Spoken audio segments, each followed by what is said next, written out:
You are listening to the new man, beyond the macho jerk and the new age wimp.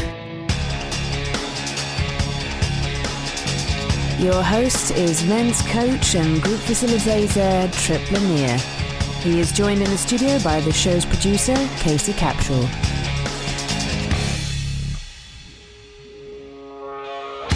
How do you juggle a strong sex drive and your ability to work side by side with women without getting sued? Are women really oppressed by men? And what in the hell does a heavy plow have to do with a split between men and women in the workplace? Seriously. This week, we're talking with the world's leading integral philosopher and brainiac, Ken Wilber. Listen in as he dispels some myths about gender equality while giving us a glimpse into how everything in your life fits together.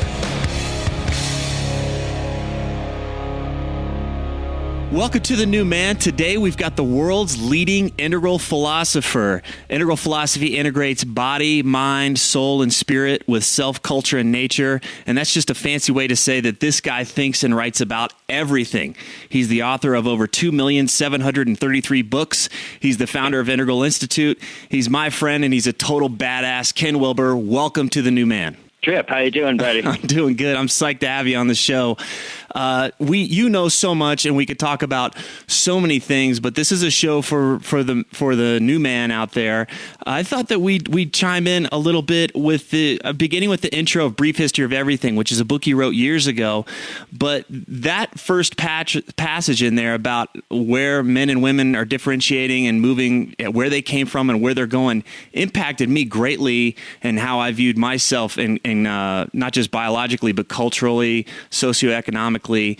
What I get is that there's a lot changing nowadays, but it's always been changing. Is that what you're saying? Yeah, one of the things that we have to look at is the role of men and women historically.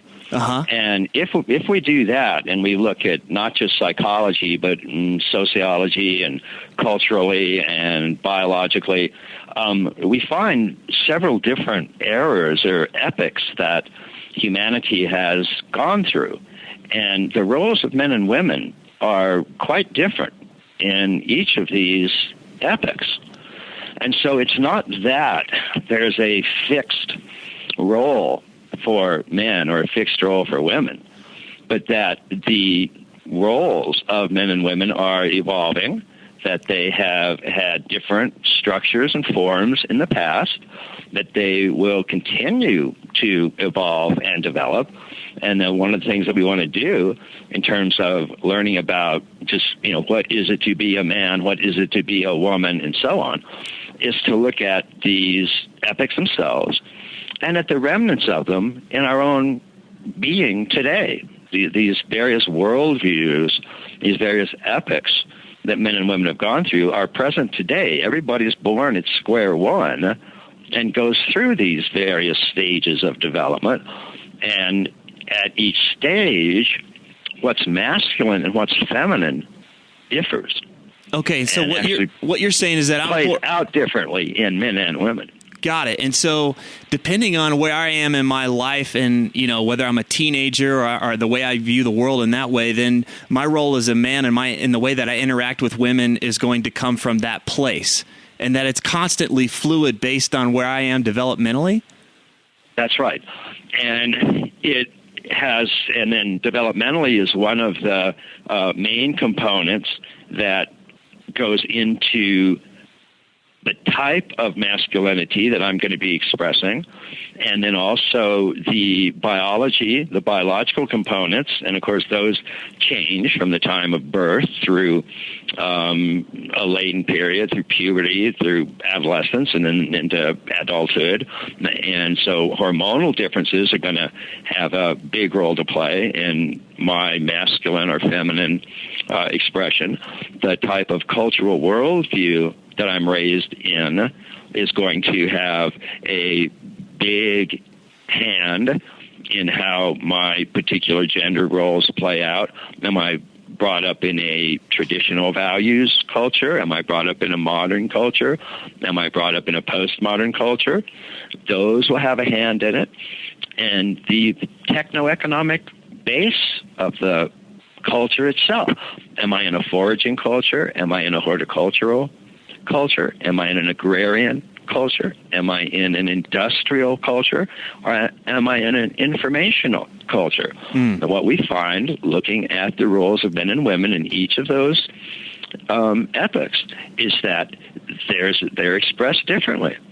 And the societies that are built around those are expressed differently. Okay. So one of the things, and all of these are still available to us in our own makeup today.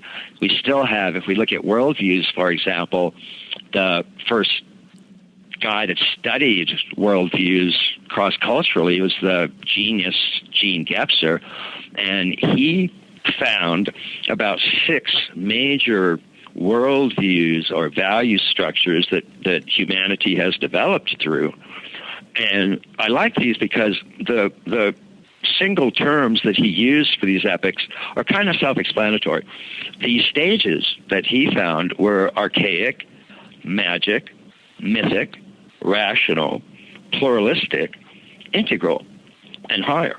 And so even in today's world, men and women are born at an archaic stage of development and have archaic masculine and feminine modes. Then they move into masculine. Then they move into mythic, fundamentalist, traditional role values. Then they develop, if they continue to develop, into modern, rational, egoic, scientific, materialist masculinity and femininity. And then if they continue, they move into postmodern values, the sort of sensitive man and the sensitive woman. Right. Can we take a second and just give an example for each one of those? I can remember when I was a kid that things were magical. Is that what you're talking about? How I'm interpreting the world from that lens of a young person, that the world's magical? Are we relating there? Yes, exactly. And it has basically, the magical worldview is that things are magically interwoven, and this has to do with word magic, and it's very, very common in religions like voodoo, where you have an image of the person is indistinguishable from the person themselves. So if you poke a pin into a doll or an image of the person you're trying to hurt, that will actually hurt the real person, because the image of the person and the person are magically undistinguished. And then there's mythic modes, and mythic modes are just that. They have to do with myth, and they are the basis of the world's major religious narratives, and not contemplation, not meditation. That's an entirely different affair. But myths in terms of stories and narratives that humanity has told itself. And the values around these tend to be very fundamentalistic, very rigid. Men and women's roles are very, very defined and very, very rigid. So, and it's a classic patriarchal scheme where men's sexual roles and women's sexual roles are highly defined, and women are basically barefoot, pregnant, at home, where men are in charge of the public sphere and in charge of resources, and are basically the power structure revolves around men. And so sexual roles do as well.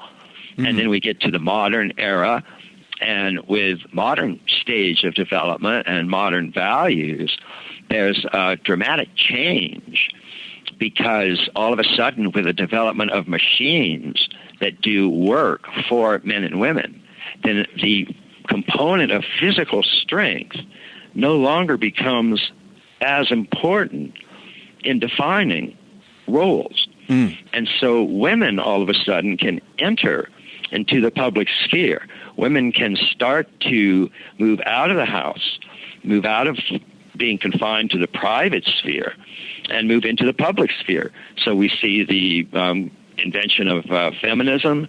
We see women starting to move into the workforce. We see a whole change in the relation of men and women, and masculine and feminine. What does it mean to be a man? What does it mean to be a woman? And the values change dramatically particularly compared to the previous stage, which is the fundamentalistic stage, the traditional values. And if development continues and we get into a postmodern stage, which is one of the very most recent stages of development and has been around historically for about 30 or 40 years, what we find there is a complete change again, and masculine and feminine values become, in a sense, egalitarian. They're looked upon as no fundamental difference between them. There's nothing, neither one of them is better than the other. There's an emphasis on the sensitive man, the caring man, the man who's in touch with his feminine side, just as there's an emphasis on the woman who is entering the workforce and has it all. And it's not just a mother, but is a CEO, head of a company, and just as much power as men. And so these value structures are still present. They're still, any of us can tap in to these different stages of development. And then when we do, it's going to actually exert pressures and needs and desires and fantasies that are different in each case. And so it doesn't do much good to say, what does it mean to be a real man? You have to say, what does it mean to be a man in a foraging culture? What does it mean to be a man in an agrarian culture? What does it mean to be a man in a modern culture? And we find this even today in the United States, for example. The culture wars are wars between the latest three stages of development. They're wars between traditional values, modern values, and postmodern values. And the traditional values are still associated with agrarian modes of techno-economic societies.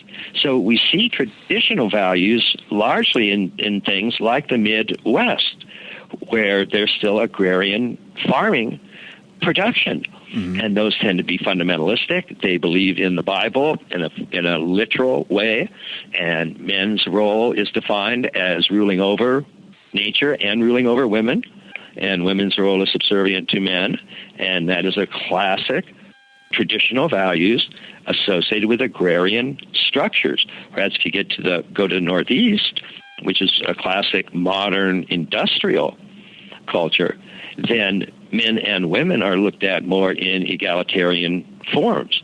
And looking upon men ruling over women is just looked upon as aghast. Nobody would think of that kind of value.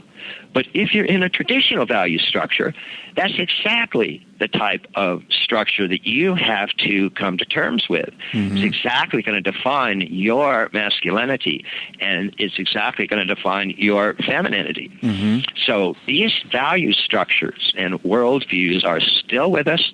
They're still defining our sexuality. They're still a really important component of what anybody in search of their gender roles are trying to come to terms with their present gender needs to take these factors into account.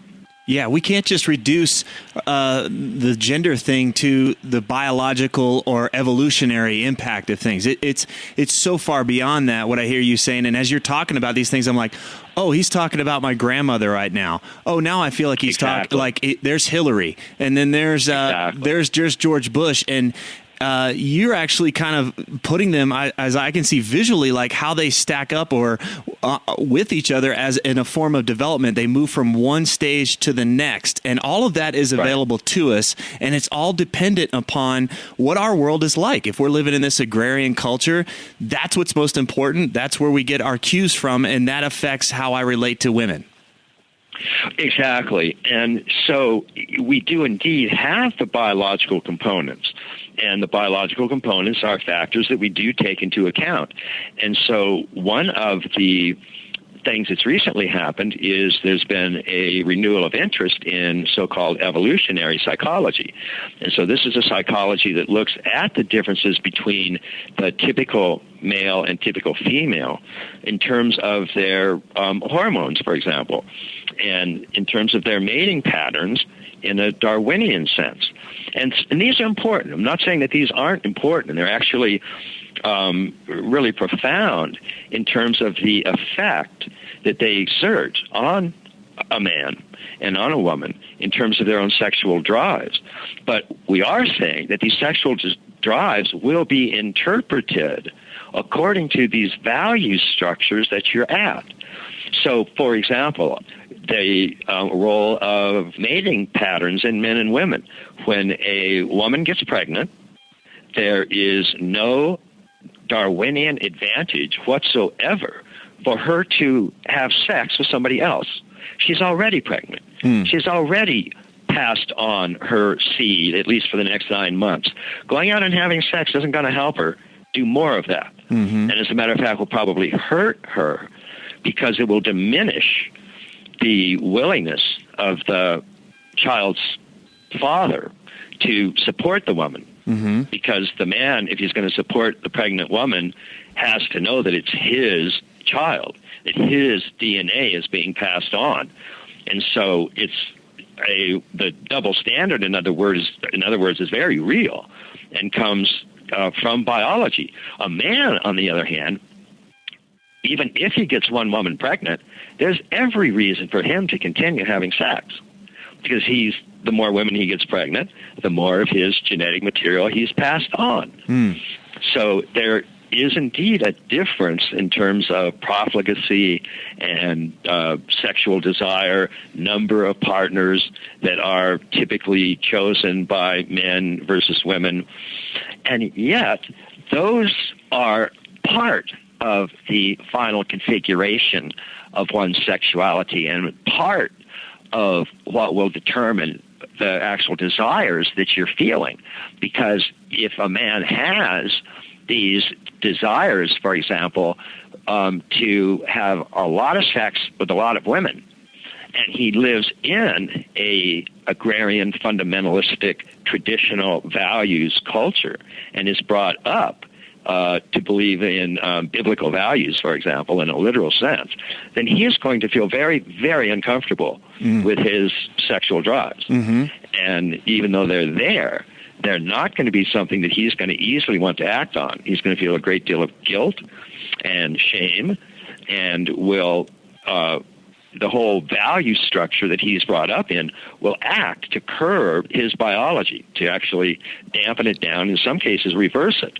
On the other hand, if he gets into a modern role structure, then there's less resistance to having multiple sexual partners. And as a matter of fact, most modern values will go ahead and say it's fine to have as many sexual partners as you want. And so here, the modern value structure combines with biology to produce men who are really open to and having a great deal of sex, unless there are other problems like their own individual psychology or their own particular neurosis. So it's basically looking at several factors, and an integral view would maintain that we want to look at all of these factors and see a great deal of importance in all of them, and not just choose one, not just say, okay, it's just evolutionary psychology, and it's just that men are profligate and women aren't, and that's all you have to come to terms with. Because you also have to come to terms with the actual type of society you're living in. You have to come to terms with the value structure or worldview that you were brought up in, and the stage of development that you're at there. And so putting all of these factors together gives you a more comprehensive view, gives you a way to come to terms with what you're feeling sexually in your own body. Because what you are feeling sexually in your own body is determined at least by these psychological, biological, cultural, and social factors. And in many cases, diametrically different. Right. Stage to stage. And so a guy coming from an integral perspective, he may feel that like, oh God, I've got this desire, but I have this shame. It's not right. It doesn't jive with my cultural or my own personal belief systems. But a guy coming from an integral perspective can take a step back and say, where are these messages coming from? oh, I've got the message coming from below the belt that I need to have sex more. I've got the message coming from my society or cultural surroundings that say I should not, and blah, blah, blah. And then Right. I imagine he's got more choice at that point. He just has more awareness of like, I'm not going to let one trump the other or one dominate the other. Is that the end goal of an integral perspective?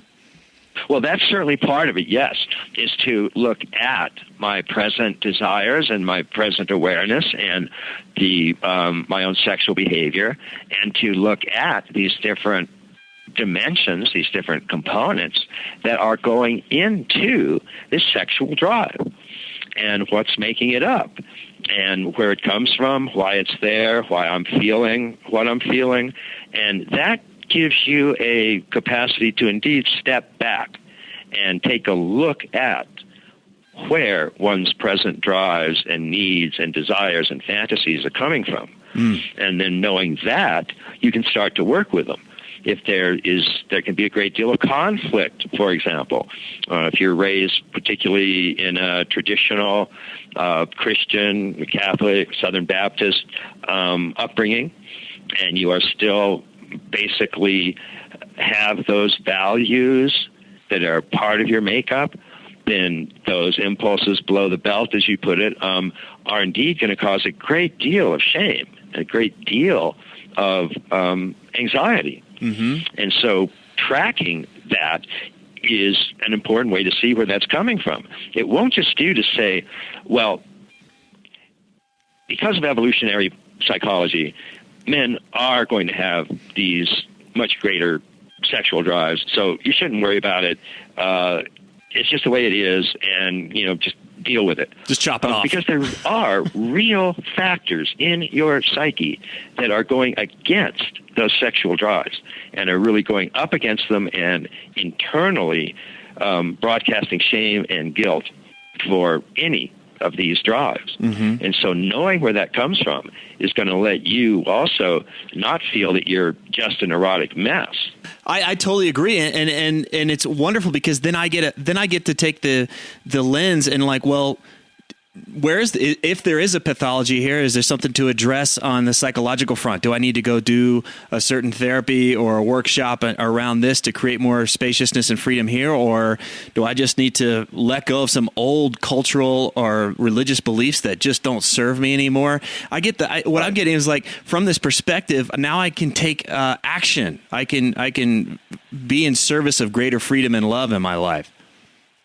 Exactly. And what all of this is going for basically is an increase in consciousness, an increase in awareness, an increase in one's capacity to stand back, look at one's present configuration, where these drives are coming from, what's producing them. If you're actually sort of theoretically interested in these, you can look at it historically if you want to. It's a fascinating story how men and women's roles have changed so dramatically, going from horticultural to agrarian, for example.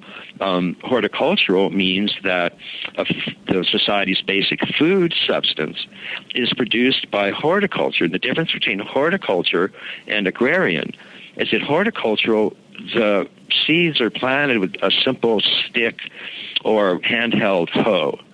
Whereas in the agrarian, it's a heavy animal drawn, usually using oxen or cows or cattle. So in terms of how women then are involved in horticulture and agrarian, in horticultural cultures, about 80% of the food stuff is produced by women, because a woman can easily use a little hoe or digging stick even while she's pregnant. But in an agrarian society, a woman, when she's pregnant, can't draw a heavy animal-drawn plow. They have much higher rates of miscarriage. So it's to their Darwinian advantage not to be part of the public sphere. They're not oppressed by men when it comes to why they aren't part of the public sphere and why they remain in the private sphere. The idea that men are nasty pigs that are out oppressing women and keeping them at home and taking away the public sphere is just categorically incorrect. It's a co-creation, a co-choice made by the women themselves to let the men do that heavy work and the women stay at home. Right. So that's a big difference in sexual modes right there, and how the sexual configuration of the human body makes such a big difference depending on nature, depending on what is required from nature in order to make a living, in order to survive. And so going back and looking at that is also a way to free men up from a lot of the guilt that had been imposed on them by historians, to feminists, to well-meaning men and women who are attempting to understand sexual differentiation in the workplace, but don't really look at all of these factors and look at just one or two of them, and then reach some very, very truncated and partial and fragmented conclusions, and conclusions that are really wrong, and that end up painting men as pigs and women as sheep. Right. So, yeah, these people are taking a very narrow view instead of this broader, more integral view, and they're deducting from that, oh, wait a second, these guys are being jerks and they're pushing women out of the job. But it's really like, it's more from a practical perspective. Women are going to lose their children, especially in this horticultural epoch, as you're talking about, that they're going to lose the children. It's from practicality, not from oppression. Exactly, and it's a co-creation of the men and women.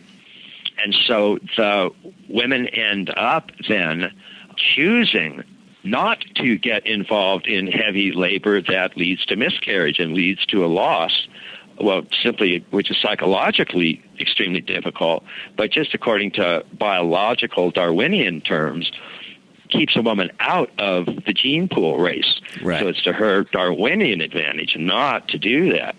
And it's a decision imposed not by men on women, but by nature on women, if anything, or women on women. Yeah. And so in horticultural affairs, where women can fairly easily use a stick or a little hand-drawn hoe, about, say, 75-80% of foodstuffs are produced by women, and women tend to participate in public life. And the deities of horticultural societies, about 2/3 of them are female. And as a matter of fact, when you find a great goddess, great mother deity, it is almost entirely and solely found in horticultural societies. Now, when there's a shift to agrarian modes of production and a heavy animal-drawn plow is required, women opt out of that. Men tend to move in and take over that physically demanding heavy work. Women tend to move into dominating the private sphere. The woman is in charge of the household and of any servants that there might be. And this, again, is not oppression. This is a selection made by men and women. Right. And the shit job actually goes to the males. Quality of life studies by Janet Schafhez, for example, a major feminist researcher, finds that the quality of life is significantly lower in the patriarchy for men.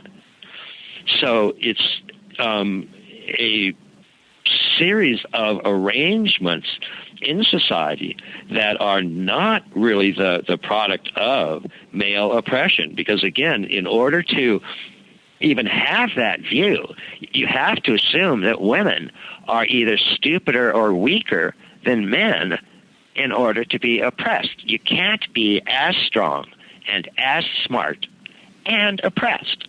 So it ends up defining a woman as limited, as defective, as weaker, as less intelligent than a man right off the bat. It defines her as a victim instead of as a powerful co-creator of the structures of each of these types of societal structures. And then we find, when we move to the modern era, that there is less demand for physical labor in order to survive. And so there's less pressure for the male advantage in physical strength. And we start to find women entering the public sphere for the first time.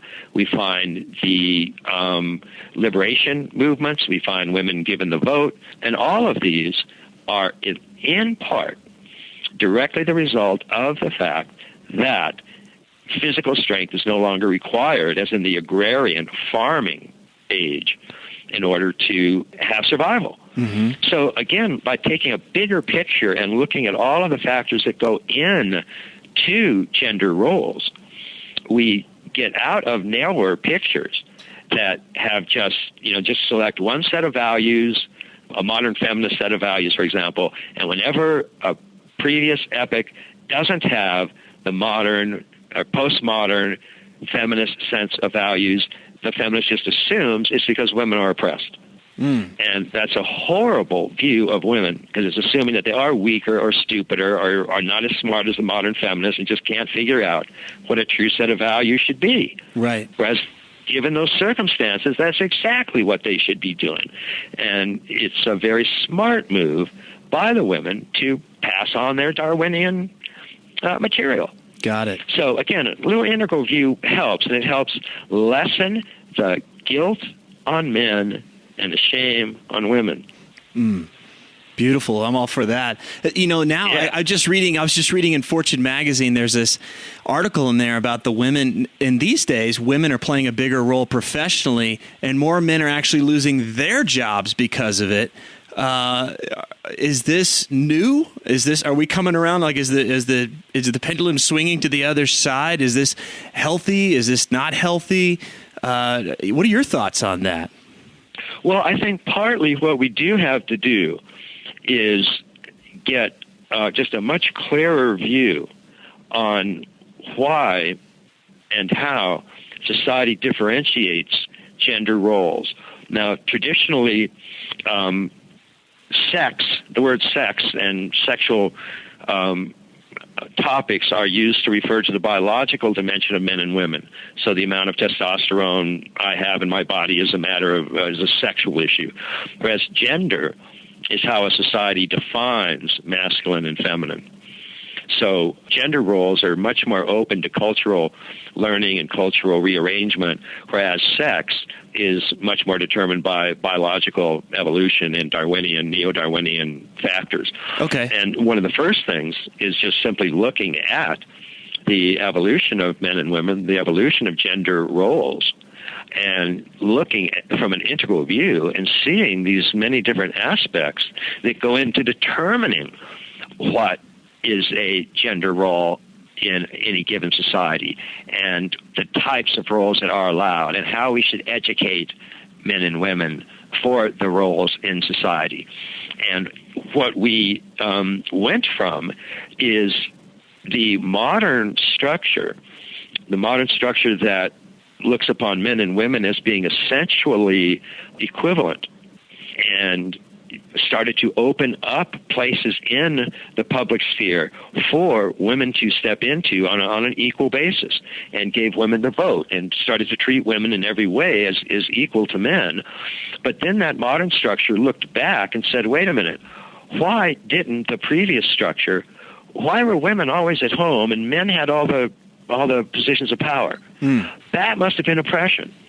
That must have been something horrible that men were doing to women, and then spent a whole generation trying to do history as a history of oppression, as a history of women getting nothing but oppressed by men, and taking out the role that women themselves played in selecting those roles, and the important part that women themselves played in co-creating the structure of societies. And of course, it's not to say that oppression doesn't exist. Of course it exists. But you have to look at overall the reasons and determine what's a case of real oppression versus what's the case of actually a co-selection, a co-creation process. And so what happened in the modern era is that we went a little bit overboard indeed, as you said. And what happened is that any advantages in the public sphere where there was a male was assumed to be due to oppression. And so we swung to a little bit the opposite direction and started to sort of get a quota type of system going where we would force the number of positions available to be held equally by men and women. And what we did was modern and postmodern structure ended up misunderstanding the traditional values structure, why it was there, why it originally started, why it was a conscious creation of females during the agricultural eras, and not to blame men and to basically get into a position where men are thrown out of jobs and women are privileged. So we are going through a period like that right now where we are going a little bit too far overboard, and women are being given positions not based on merit, but based simply on the fact that they're women. And that can have a modest amount of help in terms of redressing the actual number of genders in each position. But it very, very, very quickly becomes a deeply unfair practice. And it's unfair to the men that are more qualified, and it's unfair to the women who are given the jobs, and everybody knows they're given the jobs solely because they're female. So what we want to do is really start at grade 1 and educating males and females to assume that a female can adopt any role in society that a male can, and treat their roles equally and fairly, and then let the best person, male or female, get the job. But we certainly do have to start by re-educating society to see that boys and girls can each hold down positions of power and are equally qualified to do so. And then to allow biological differences that are there to exist and not to try to override those. And it's still true that there are certain things that men have a proclivity for that women don't. And we go all the way back to the earliest societies, and we see that men have a tendency to engineering and mathematics, for example. And even in today's modern world, there are more women now going into medical schools. There are more women in law schools. But there's still more men in engineering and mathematical schools. So there are some differences, and we can't just gloss over those by forced quotas. It's like they're trying to force a 50-50, we're going to make everything fair here, and we're actually going to force something which actually goes against the natural nature or the natural order of things. Is that what you're saying? Well, it's certainly forcing a value structure that we find occurring only at one major stage of development. And so the postmodern value structure, for example, which is a radically egalitarian structure, is essentially the structure that is being foisted in these circumstances and is being forced on all stages of development. So we don't understand that men and women going through the fundamentalist stage, the traditional stage, the mythic stage, are going to have a different set of values. They are going to value male and female roles differently. And they like it that way. The women going through those stages prefer it that way. They're not being brainwashed. They're not stupid.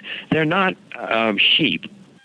They're highly intelligent women going through a stage of development that looks at sexual roles in this fashion, and typically then embraces, family values and values that place as much value on female roles of motherhood as on female roles of CEO. Mm-hmm. And it's their choice, and they should be allowed to have that choice and not have just the postmodern egalitarian value structure forced on all of the other major stages of development. That's what we don't want to happen. Got it. Let's switch gears a little bit now as we kind of start to wrap up the conversation a bit. We've only been talking about gender, male-female dynamics through history from an integral perspective, but there's politics, there's spirituality, there's ecology, there's anything and everything fits under this huge integral umbrella.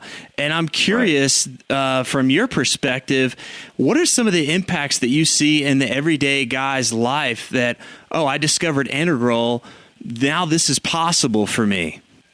Yeah, well, one of the main things is people that start studying integral approaches to the human being in the world start to discover potentials and capacities in themselves that they didn't know they had.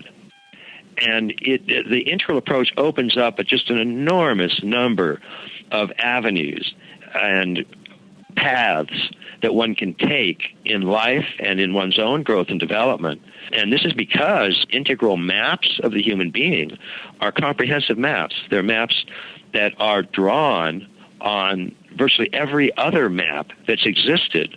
And they include contemplative, pre-modern stages of development. They look at stages of meditation and include those, and look at the very capacity of meditation and what that can do and how that changes one's awareness and how that can bring an enormous amount of freedom and transcendence and openness, and that there are then ways, techniques, practice techniques that one can do to tap in to these dimensions in a human being.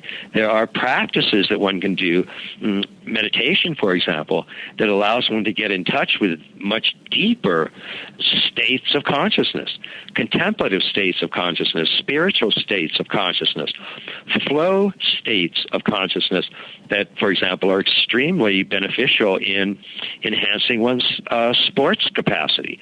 There's a whole sexual side to states of consciousness and the use of tantric sexuality to increase both one's simple pleasure in sex, but also increase the power and the depth of spiritual modes of awareness, spiritual states of consciousness. There are techniques that enhance relationship and capacity to be aware of all of these factors in relationship, and therefore have more sensitive, deeper, more long-lasting, more caring relationships that one gets into. So what we're doing is, of course, we always remember that the map is not the territory, and we don't confuse those. Right. But at the same time, you don't want to have a completely screwed up map of the territory. Mm-hmm. You want to have an accurate, comprehensive, holistic, full-blown map of human possibilities. And that map can serve as a guide to any territory of action, then, that a human being does. And that's from work to play to spirituality across the board. And so an integral approach simply opens up the possibilities, and then by showing you those, gives you an enormous number of greater choices that you can make about what to do with your own life. Yeah, the impact it's had on me, I echo all of that, but it just became a one-stop shop. Here was this comprehensive map. Here are the best practices based on the people in this community that are checking all this stuff out, that have these best practices have the greatest impact for me, whether it's in sex, relationship, physical fitness, building more awareness through meditation, all of these things that it was like, oh shit, I don't have to go and be the expert on everything. Here's this place where in this methodology and this map that shows me how it all fits together, and how it shows me how the differences in values from one practice to the other, so I can make a more informed choice about what it is that I want to do in my life. Well, that's well put. Well put, and in a sense, it is sort of a one-stop shopping, and it's a one-stop shopping that it doesn't. It's one-stop not because it narrows choices down, but it's one-stop because it has all the choices that we're aware of in one building, in one place, in one restaurant, and all on one menu. And you get that one menu, and you've really, really got the bases covered. Yeah. And that's exactly what we're trying to do. Yeah, what I appreciate most about is that you've done this incredible work of laying out the map of the territory with all of your books and all of the work that you've done over the last few decades. And now it's finally time that we actually get some tools and products that help us to get into the territory, how to actually be in the territory with this knowledge, not just walking around with it stuck in my head, but actually get to live it, have it actually impact all areas of my life rather than just how I think about it. Exactly. And that's where we draw on, again, the community of those who are using the map and using it in real-life circumstances. We have a academic journal that has over 26 human disciplines, all done in an integral fashion. So we have from integral economics, integral law, integral art, integral politics, integral psychology, integral education, and so on. And you can find information about that on the website as well. And that is indeed people taking this framework, taking this comprehensive map, and actually applying it in real life circumstances. So whether that's an actual profession or whether that's work and play, sexuality, and relationships. Beautiful. I love that there's just a wide variety of ways that I can apply myself depending on what I'm most interested in. If it's just something I want to daily practice, great, I've got that. If I want to go a full academic route and really walk and talk this stuff in the world and further it into education, I can go that route. And if I want to just find a community of other people that are like-minded and want to share this stuff, this site has it as well. So this is integrallife.com we're talking about, correct? Integral Life? Yes. Okay. And you can start getting the starter kit at myilp.com. MyILP, as in integrallifepractice.com. Right. Okay. Wonderful. Well, Ken, anything else before we wrap it up? That's it. It's been great talking with you, Tripp. It's been good to catch up with you too, man. I really appreciate you taking the time to come on the show today. I'm very passionate about your work. It's impacted me greatly, and I'm glad that we found a way to have you on the show and share it with others out there. Fantastic, buddy. To learn more about integral theory and put it into practice in your life, subscribe to integrallife.com. Use the coupon code MAN, as in MAN, and get $5 off your monthly subscription rate. Thanks for listening.